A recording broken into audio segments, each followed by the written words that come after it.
Bob, you see us swimming at his place and has that amazing spot on the lake. He sat down. Man, what year was it? I think it was 13, maybe.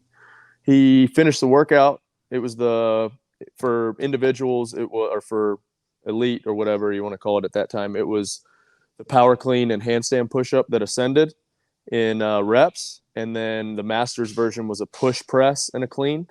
And he finished the workout, sat down, and luckily sat down next to a nurse and a PA. And he sat down and leaned over on her, and she thought he was just kind of messing around. So she moved, and he fell flat on his face, broke his nose, but went into cardiac arrest. And we had probably 200, 150 people in the gym at the time. We had to usher everybody out. And then the fire guys were coming in because they'll dispatch fire and EMS at the same time. And fire here can do everything but transport.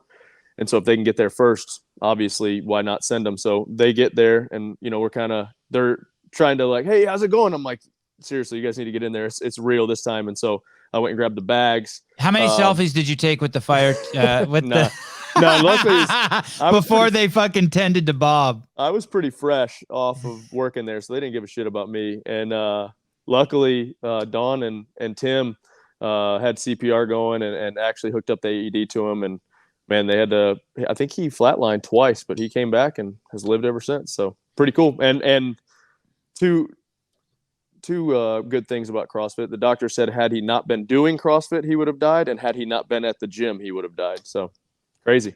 Wow. And you were there? I was there. Yeah. Yep. Scared? No, as bad as it sounds, like you're kind of not numb to that stuff, but I did it for so long that it's just kind of, just do what you're supposed to do. But Rich, it was Bob. It was Bob. I guess that was the scary part. Yeah. But he was in good hands. Crazy. And is he a member at your gym still?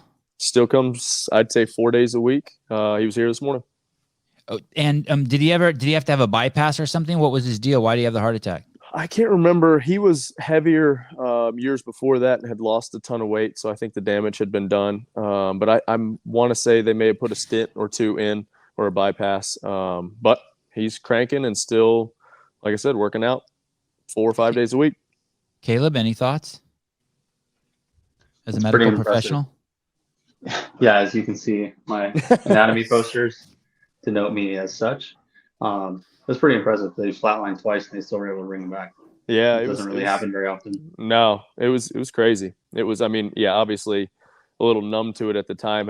Hadn't been in that situation in a long time, so you kind of like forget some of the more important things like stay calm. But I think everybody, luckily, like I said, he was next to two of probably the best people he could have been next to. I think Tim was he was in the military and was a paramedic. So before he went to PA school. So, and that's physician's assistant, right? That's like basically you're a doctor. You're basically a doctor. You're just writing underneath somebody. You just get paid less. But you do all the work. Do everything else.